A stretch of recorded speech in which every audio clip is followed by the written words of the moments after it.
Welcome everybody to the Paranormal Perspective episode 9. This is VJ Prasad coming at you again tonight. Thank you for joining me once again. Thank you everybody for all those wonderful stories you keep sending me. I love receiving them.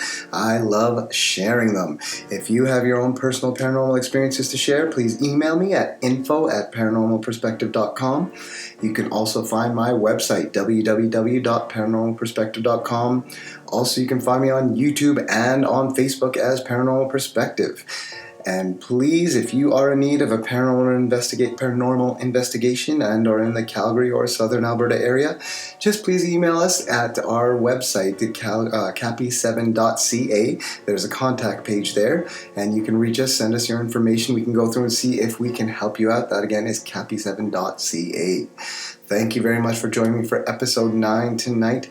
First off, I am just going to say sorry that I have been away for the past few weeks, but sometimes, you just got to go to Mexico. Yeah, poor me. I just had to go to Mexico. I was on vacation in hot weather, plus 30 during the day, almost plus 30 during the night. It was pretty warm temperatures, bright white sands, blue water in the ocean. It was pretty great. But I am back and ready to bring you some new stories that I have been receiving from you guys. So thank you for joining me. We can get right into those. You're probably as antsy as I am to get things started back up and back to normal. So I will get right into our first one for my return, episode 9. This one coming at you from Natalie. Thank you, Natalie, for writing into us here, and I will get right into that. So Natalie writes, when I was a kid, like grades 6 through 8, me and my friends decided to play Ouija board at Catholic school one Halloween night. The board said we were talking to our future selves in death. The board said I was going to die an old woman of 81 years old from a car accident. I think something followed me home after that night. One night, my friend was sleeping over, her on the floor and me in my bed. Someone came and sat beside me on my bed and put their hand on my leg. I felt the weight of it shifting and to sit closer and the fingers playing on my shin. Thinking it was my friend, I said, "Go back to sleep." I opened my eyes, but nothing was there. My friend was snoring on the floor beside me. Over the next few months, various occurrences continued. I had a shelf full of music boxes, and one in particular was a rockabye baby music box with a little doll in a wooden cradle that would rock back and forth if you wound it up and then pulled the knob on the side. One afternoon, it started rocking. No music, just rocking. I also owned a musical clown doll. I know, enough said right there. But if you wound its back, the doll would stand still and move its arms and head to a song. I kept this doll on my desk in the room. I was doing my homework one day and it just started moving towards me. This doll was incapable of walking by the manufacturer. Another time, I was in my closet getting clothes to wear for the day. I turned around and my cat was on the edge of my bed just glaring past me. She hissed and lunged as if trying to jump through me at something behind me. The silly thing is, me and my friends continued to play the Ouija board. We played at my house, my friends' houses, and one in particular had a haunted house already, as her parents attested to the fact that their house was built on an old Indian burial site. I'm not sure I believe what was communicated with us was something other than our own fingers, but the visitors began to become more volatile and the conversations much darker. Then the following days held disturbing consequences. I'm sure other instances happened back then, but all I seriously remember after that is getting so badly freaked out that one day I stood up and I yelled out, "Enough! Leave me alone!" I visualized in my head and just slamming doors shut. I did not realize what a powerful offense that this was until many years later. But after that, there were 0 occurrences for many years. A month before I turned 21, I was involved in a horrific car accident. It was a miracle I survived. But during my incapacitation, I never slept. I never ate. I was becoming a ghost of who I once was. Excuse me. I was in limbo and sinking into a depression. That is when the dimes started to appear. Dimes would appear in the silliest places, like the driveway, the sink, the kitchen cupboard, the bathtub, and they just kept coming every day. I was finding these dimes all over. I decided to tell my mother and was shocked when she told me that she found them too. We asked my dad, and he couldn't believe it that they were also consistent in finding all these dimes left, right, and center. For some reason, I started moving around more, starting to heal slowly but getting stronger. My moods got lighter. I felt that if I survived this, I need to start living. I began helping my mom fold laundry, and then I'd go out into the car for car rides, have friends come over, all along every day, but dimes would still appear. 2 years later, I moved to Calgary, and the dimes stopped. At least I don't remember anymore. I became a party animal all by myself in the big city. Then I met my future husband. As he moved in with me in a little one-bedroom apartment on the south side, we loved it there and were so happy. Then all of a sudden, the dimes came back, and it was worse, way worse. I tried talking to my friends about it, and they'd come back a few days later freaked out because they were then all of a sudden finding them constantly too. I couldn't understand it. I was afraid to understand it. I began having nightmares. I had a recurring dream that my future husband died. I would wake myself up screaming. I never knew how he died. I only knew that he was dead and gone, and it was a tragic and sickening one. One night, me and my cat woke up to the loud slam in the main room, I went out to look, but there was nothing askew and nothing fell. It sounded like someone took a heavy book and slammed it on the floor, but nothing was out of place. One scorching hot summer night, I was sitting in my apartment on the sofa in just a bra and panties while I was talking on the phone. When I finished my call, I stood up and all kinds of dimes fell from my stomach area. This is and never will be any reasonable explanation for all those dimes to be on me. I never felt them. I had no pockets or nothing for them to fall out of. There was no explanation that I could think of. I stood there trembling at the shock when all of a sudden I felt a massive weight fill the room that actually pressured me to sit back down. Excuse me. I sat there for a while as this presence invaded the room with itself until I finally left or it dissipated. Till it finally left or dissipated. I knew then above all else I needed help with this phenomenon. Whether it was haunting or something trying to communicate with me, I had to find out what it was or what was going on, and I was going to use all of my best efforts. My friends took me to a psychic fair. I met one woman who told me that my dime issue was like her number issue. She told me when she looked at me, all she could see was 33333, which was my address in Calgary at the time. Now, to this day, all I see are threes 12 years later. Excuse me. I finally found someone I could talk to with ease. I sat with a little old woman named Eleonora. She understood what I was going through and was quite calming. I couldn't believe it when she told me, you used to know these answers, but you slammed that door a long time ago. She told me that the dimes and other coins are the easiest things for spirits to move. She said that I'm surrounded by angels and that these angels were leaving me dimes. When I asked why, she told me I get distracted very easily, which is true. And the angels left me dimes as a way of almost like breadcrumbs to lead me back to my path. I was in tears. How beautiful this notion was to me after my friends and family and myself were petrified every time we found one. The dimes come less frequent over the years. I assume it is because I'm on my true path in life. Every now and then I will find 2 or 3 in a row. Now I know these are good things, and I take comfort that there are others watching out for me. As for the other instances, I know this is not angel activity, but for the meantime, I ignore it. We moved back to Fort McMurray when I was 27. We moved in with my parents before they moved away into retirement. Things started happening immediately. In my mother's office in the basement, she had a pile of picture frames on her desk. She came down one morning and they were all on the floor smashed. The floor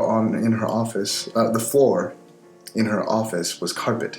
In order to recreate the carnage of broken glass and smashed frames, one would have to hold the frames up high over their head and bring it down with a lot of force. There is no way they would have broken just by falling off the desk. Whenever we renovate a room, activity starts up.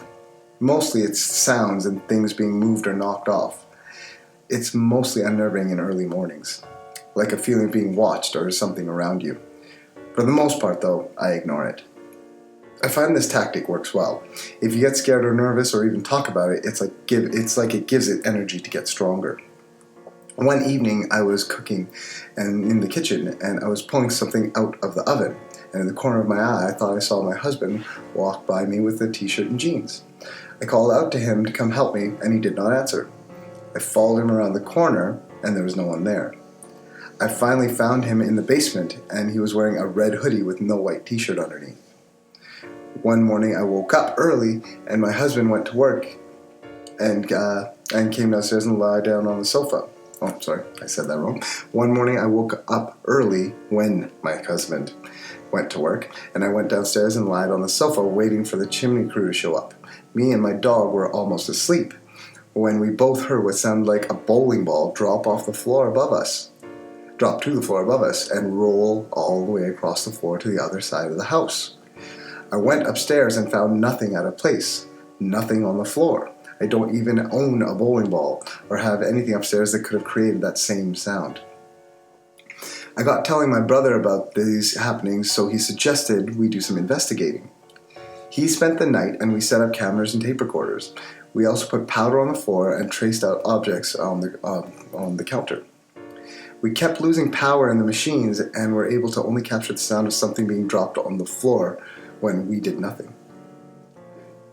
We went to Bora Bora one winter and stayed in an overwater bungalow. We had an excellent time, but there were many carvings and drawings of tribal influence on the walls on our hut.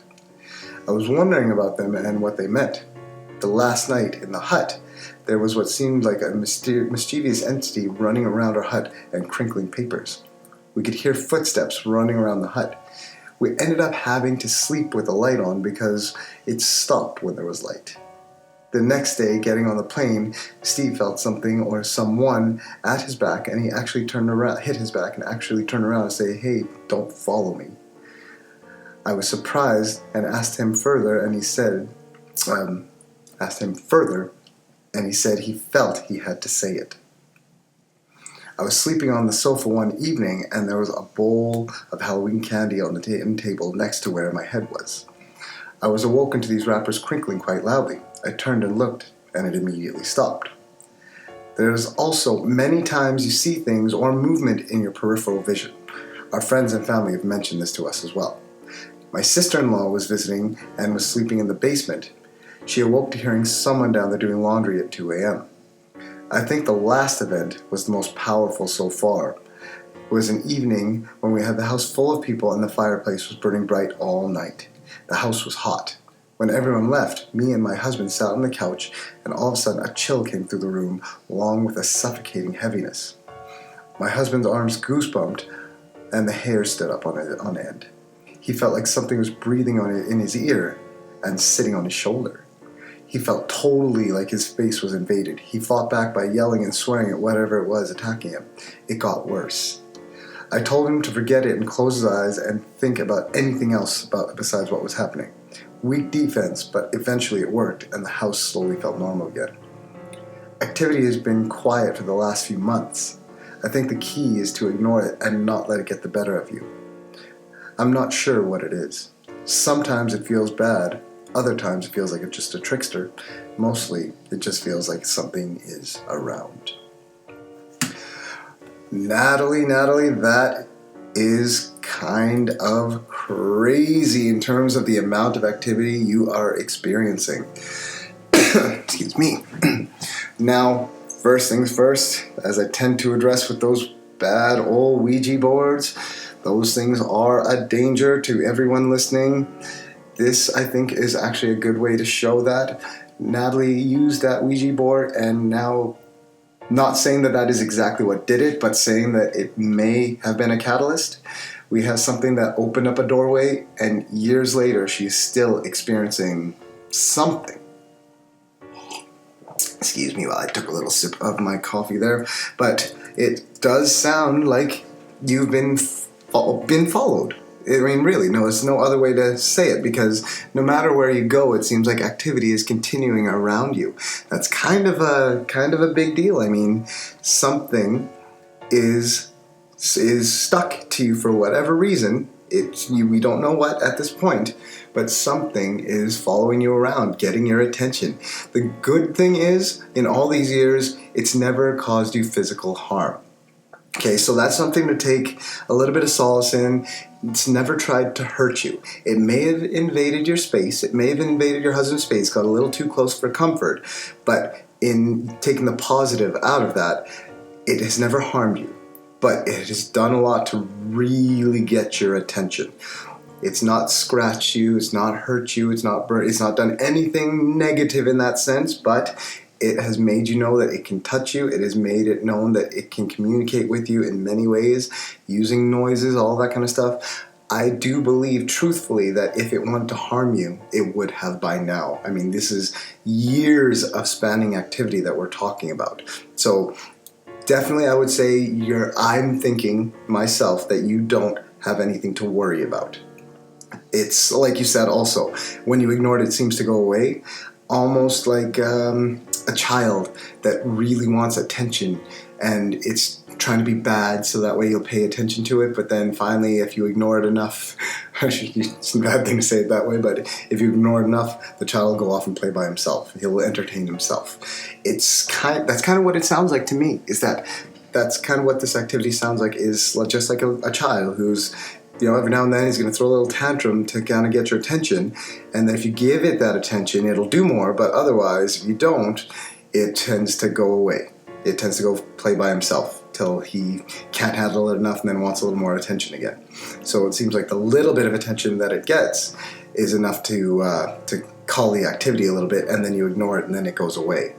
So I'm definitely going to say it's not something you should act, especially if you don't want to, but you shouldn't be actively trying to reach out to it, because I mean, if this thing's been following you for so many years, or these things, whatever you have, whatever it may be, you need to make sure that you give that space, that wall, that line that says don't cross this barrier. You can't come into my life. Just like you slam that door, you picture yourself slamming that door and then it's stopped, right? That's kind of what I'm picturing here. Is it's the same kind of thing where it's like when you say no more, it understands no more. So that is a good thing. The dime phenomenon. Now that is interesting. And the reason why I specifically said the dime phenomenon is because the dime phenomenon is actually a thing. Some people also refer to it as the pennies from heaven. So essentially, I've read up a few things about this kind of situation. First thing is, numerically speaking, they say that the number 10 represents basically a beginning and an end, right? 1 is the beginning, 0 being the end. It's the full circle of life, doing something in that full circle of life. A lot of the stuff that I've read also, it's kind of like the spirit guides is what I've been reading a lot about when it comes to this, is that spirit guides are just like that one person said to you, kind of like that breadcrumb thing. They use this way to communicate with you, to let you know that they're there, to let you know. Now the numerical response, the dime, as opposed to a penny or other coin, specifically the dime, it's basically a way of saying release fear, doubt, uncertainty. It's a way of saying you have love and support. It's a way of saying we're here. You need to do something to move your life forward.